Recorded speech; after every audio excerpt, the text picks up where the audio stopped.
Welcome to IAC RRB NTPC first షిఫ్ట్లో memory based questions discuss చేద్దాం. So first question చూద్దాం.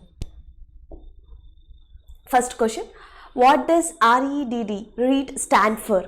So ఇక్కడ REDD అంటే మనకి reducing emissions from deforestation and forest degradation. So మనకి అటవీ నిర్మూలన మరియు అటవీ క్షీణత నుండి ఉద్గారాలని తగ్గించడం.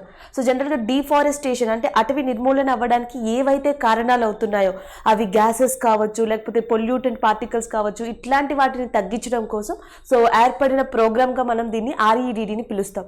సో దీన్ని స్టార్ట్ చేసిన ఆర్గనైజేషన్స్ ఏవి అంటే ఒకటి UN చెప్పొచ్చు. UN అనుబంధిత సంస్థ ఏదైతే ఉందో UNEP, united nations for environment programme అంటాం అది, and as well as a food and agriculture organisation. So ఈ రెండు కూడా ముఖ్యంగా ఈ ప్రోగ్రామ్ని ఎస్టాబ్లిష్ చేశాయని చెప్పొచ్చు. సో దీని ద్వారా ఏంటంటే ఎక్కడైతే మేజర్ ఫారెస్ట్ ఉంటాయో, ఎక్కడైతే మేజర్గా ఫారెస్ట్ డిఫారెస్టేషన్ అనేది జరుగుతుందో, అటవీ నిర్మూలన జరుగుతుందో, సో అలాంటి ఏరియాస్ని గుర్తించి ఆ చుట్టుపక్కల ఏరియాస్లో కార్బన్ కానీ అంటే కార్బన్ ఎమిషన్స్ కానీ లేకపోతే అట్లాంటి ఉద్గారాలు ఏవైతే ఉంటాయో వాటిని తగ్గించడమే దీని యొక్క ముఖ్య ఉద్దేశం.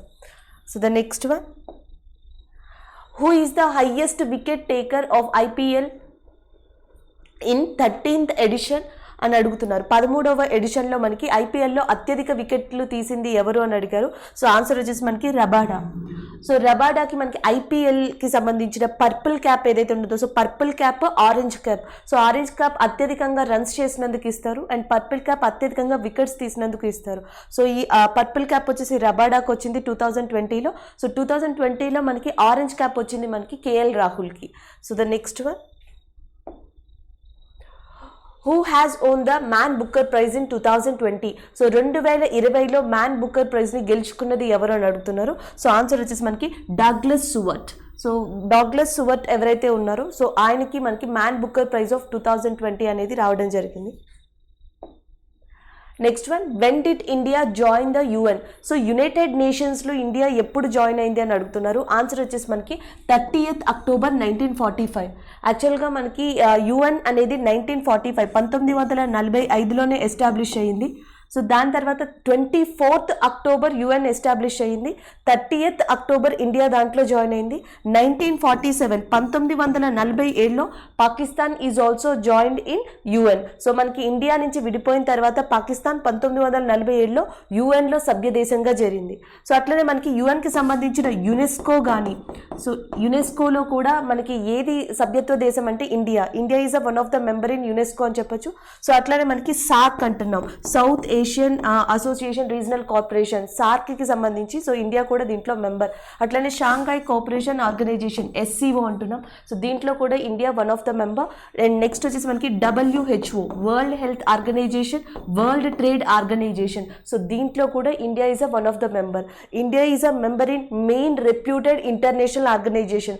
ఇండియా చాలా రెప్యూటెడ్ ఇంటర్నేషనల్ ఆర్గనైజేషన్లో సభ్యత్వం కలిగి ఉంది. సో దాంట్లో WTO కావచ్చు, WHO కావచ్చు, SCO కావచ్చు, SAARC, UNESCO, and as well as మనం బ్రిక్స్ అంటున్నాం.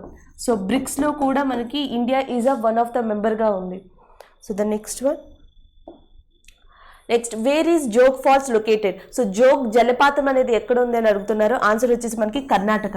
ఎస్పెషల్లీ సౌత్ ఇండియా తీసుకుంటే సౌత్ ఇండియాలో 3 ఇంపార్టెంట్ వాటర్ ఫాల్స్ అనేవి మనకి కర్ణాటకలోనే ఉన్నాయి. ఒకటి జోగ్ జలపాతం అంటాం. సో జోగ్ వాటర్ ఫాల్ రావడానికి మెయిన్ రీజన్ ఏది అంటే శారావతి రివర్. సో కర్ణాటకలోని శారావతి రివర్ వల్ల మనకి ఈ జోగ్ జలపాతం అనేది ఏర్పడిందని చెప్పొచ్చు. సో అట్లనే శివ సముద్రం వాటర్ ఫాల్స్ అంటాం, శివ సముద్రం జలపాతం. సో అది దేని వల్ల ఏర్పడింది అంటే కావేరీ నది. సో ఇది కూడా మనకి కర్ణాటకలోనే ఉంది. సో నెక్స్ట్ వచ్చేసి కర్ణాటకలో ఇంకొక ఇంపార్టెంట్ వాటర్ ఫాల్స్గా దేని చెప్తామంటే కుంచికల్ వాటర్ ఫాల్స్ అని చెప్తాం. సో ఇలాంటి వాటర్ ఫాల్స్ అన్ని మనకి కర్ణాటకలో కనిపిస్తాయి. Next Madhya Pradesh, exam point of వ్యూలో మళ్ళీ మధ్యప్రదేశ్ ఇంపార్టెంట్. దువంధార, సహస్రధార, మాందార, సో ఇవన్నీ కూడా ఇంపార్టెంట్ వాటర్ ఫాల్స్ ఇన్ మధ్యప్రదేశ్గా చెప్పొచ్చు. Next one, who was the viceroy of India in 1939? 1939లో భారత్ వైస్రాయ్ ఎవరు అని అడుగుతున్నారు. Linlithgow. So Linlithgow ఎవరైతే ఉన్నారో ఈయన 1936 1936 నుంచి 1944, సో 1936 నుంచి 1944 మధ్యలో భారతదేశంలో వైస్రాయ్గా పనిచేసిన వ్యక్తిగా చెప్పొచ్చు. సో నెక్స్ట్ ఇంపార్టెంట్ థింగ్ ఏంటంటే 1942 ఎవరైతే మనకి లిన్లిత్గో ఇండియాలో వైస్రాయ్గా వర్క్ చేశారో అదే టైంలో క్రిప్స్ మిషన్ అనేది ఇండియాకి 1942లోనే వచ్చింది. క్విట్ ఇండియా ఉద్యమం ఏదైతే ఉందో క్విట్ ఇండియా ఉద్యమం కూడా సో లిన్లిత్గో వైస్రాయ్గా ఉన్నప్పుడే ఇండియాలో స్టార్ట్ అయింది. వరల్డ్ వార్ II సో మనకి ప్రపంచ యుద్ధం రెండో ప్రపంచ యుద్ధం ఏదైతే ఉందో రెండో ప్రపంచ యుద్ధం జరుగుతున్న కాలంలో భారతదేశంలో వైస్రాయ్గా పనిచేసిన వ్యక్తి ఎవరు అంటే లిన్లిత్గోగా చెప్పచ్చు. నెక్స్ట్ మనకి సుభాష్ చంద్రబోస్ ఎవరైతే ఉన్నారో సో ఆయన ఫార్వర్డ్ బ్లాక్ పార్టీ అనే దానిని లిన్లిత్గో కాలంలోనే స్టార్ట్ చేశారు. నెక్స్ట్ 1943 1943లో బెంగాల్కి అత్యధిక కరువు అంటాం. సో బెంగాల్ ఫెమైన్ అనేది ఎప్పుడు వచ్చిందంటే 1943లో వచ్చింది. సో ఇవన్నీ కూడా మనకి లిన్లిత్గో వైస్రాయ్గా ఉన్నప్పుడే జరిగింది. సో లిన్లిత్గో వైస్రాయ్కి రాక ముందర అంటే 1935లో so one of the important act అనేది పాస్ అయింది, అదే government of India act 1935. So next వచ్చేసి మనకి Mathuri folk dance belongs to which state. So Mathuri folk dance అనేది ఏ రాష్ట్రానికి చెందింది అని అడుగుతున్నారు, తెలంగాణ. సో జనరల్గా తెలంగాణలో మనకి డప్పు నృత్యం కానీ సో నెక్స్ట్ వచ్చేసి మాథూరి ఫోక్ డాన్స్ కానీ ఇవన్నీ కూడా తెలంగాణలో ఫేమస్ అని చెప్పొచ్చు. తెలంగాణలో one of the famous classical డాన్స్గా దేన్ని చెప్పొచ్చు అంటే పేరిణి శివతాండవాన్ని చెప్పొచ్చు. Next one, what is the full form of ASCII? American Standard Code for Information Interchange. So ASCII అంటే American stand code for information and interchange. So ఇది మనకి జనరల్గా ఎబ్రివేషన్స్ ఎట్లా అడుగుతారో ఫ్రోటాన్ కానీ HTTPL కానీ HTM కానీ సో అట్లాంటి ఎబ్రివేషన్ ఇక్కడ అడిగారని అనుకోవచ్చు. Next one, what is the 69th amendment act of the constitution India related? So 69వ రాజ్యాంగ సవరణ దేనికి సంబంధించింది అని అడుగుతున్నారు, ఢిల్లీ. యాక్చువల్గా Delhi is a capital of India. మనకి ఈ ఢిల్లీని క్యాపిటల్ ఆఫ్ ఇండియా కింద డిక్లేర్ చేసిన సవరణ ఏది అంటే 69వ సవరణ. సో ఇది ఏ సంవత్సరంలో చేశారంటే 1991 1991. సో 1991లో 69th అమెండ్మెంట్ అనేది తీసుకొచ్చి ఢిల్లీని నేషనల్ క్యాపిటల్ టెరిటరీగా రికగ్నైజ్ చేస్తున్నట్టు. సో దానికి లెఫ్టినెంట్ గవర్నర్ని అడ్మినిస్ట్రేషన్ కోసం పరిపాలన కోసం లెఫ్టినెంట్ గవర్నర్ని నియమిస్తున్నట్టు సో మనకి ఏ సవరణలో తెలుపబడింది అంటే 69th amendment act in 1991. Next వచ్చేసి మనకి NaHCO3 is also known as. యాక్చువల్గా this is nothing but sodium bicarbonate. So sodium బైకార్బోనేట్ని ఏమని పిలుస్తారని అడుగుతున్నారు, బేకింగ్ సోడా. అట్లానే సోడియం కార్బోనేట్ని మనం ఏమని పిలుస్తాము అంటే washing soda. Sodium hydroxide NaOH అంటున్నాం. సోడియం హైడ్రాక్సైడ్ని ఏమని పిలుస్తారంటే కాస్టిక్ సోడా. సో ఇక్కడ మనకి సోడియం బైకార్బోనేట్ అడిగారు కాబట్టి సో ఆన్సర్ వచ్చేసి బేకింగ్ సోడా అవుతుంది. Next one, which temple was built by Cholas? ఇది ఆప్షన్స్ మీద డిపెండ్ అయి ఉంటుంది.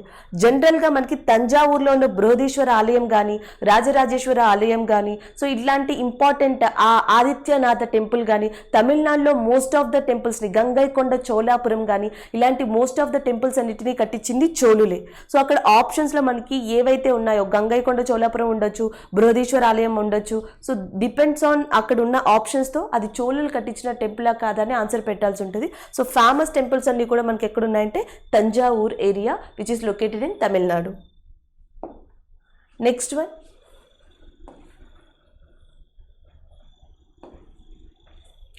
how many times has Naveen Patnaik become the CM of Odisha? So ఒడిశాలో ఇప్పటి వరకు నవీన్ పట్నాయక్ ఎన్నిసార్లు సీఎంగా ఎన్నికయ్యారు లేదా సీఎంగా విధులు నిర్వహించారని అడుగుతున్నారు. సో టోటల్గా 5 times. సో ఈయన యొక్క పార్టీ పేరు వచ్చేసి మనకి బీజూ దళ్ అంటాం. సో బీజూ దళ్ పార్టీ నుంచి ఒడిశాలో 5 సార్లు వరుసగా సీఎం అయిన పర్సన్ మనకి Naveen Patnaik. Next one, who design the symbol of Indian rupee? So Indian rupee యొక్క సింబల్ని ఎవరు డిజైన్ చేశారని అడుగుతున్నారు. ఆన్సర్ వచ్చేసి మనకి Uday Kumar. Next, IUPAC name of glycerol. So glycerol యొక్క ఐపాక్ పేరు ఏంటి అని అడుగుతున్నారు. So propane 123 triol. So propane 123 triol అనేది మనకి ఐపాక్ గ్లిజరల్ యొక్క పేరుగా చెప్పచ్చు. So the next one,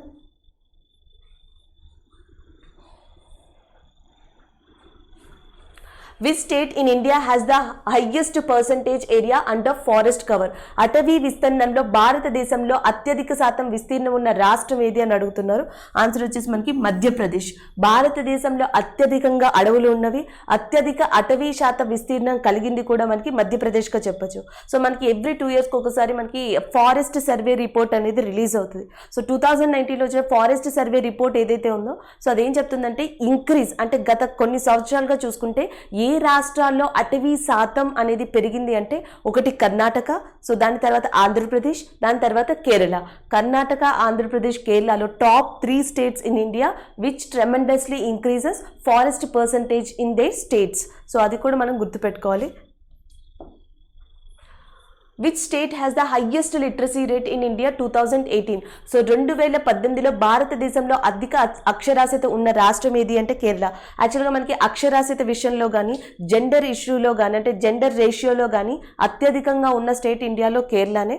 so ఇది గుర్తుపెట్టుకోవాలి. అట్లానే రీసెంట్గా ఉన్న one of the current affair ఏంటంటే ఫస్ట్ హ్యూమన్ మిల్క్ బ్యాంక్ అనేది భారతదేశంలో స్థాపించిన స్టేట్ కూడా ఏది అంటే that is a Kerala. Next one, who was the British Governor General of India in 1929?